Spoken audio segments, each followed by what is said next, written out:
ফিরতে দুইটি শব্দের জিকির করুন, সম্পদের অভাব হবে না। আল্লাহ পাক রব্বুল আলামিন আপনাকে সম্পদ দান করবেন, এটা আল্লাহ পাক রব্বুল আলামিন পবিত্র কোরআনুল কারীমের ভিতরে নিজেই বলে দিয়েছেন।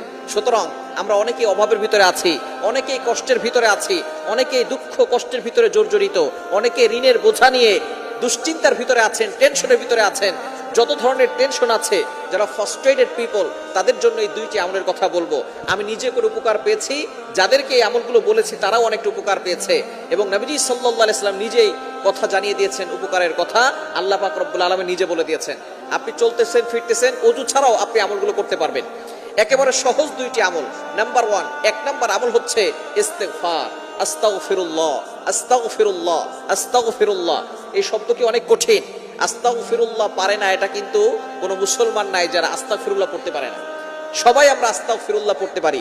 এর উপকার কি কি আল্লাহ পাক রব্বুল আলামিন নিজে বলছেন। কোরআন খুলেন 29 নম্বর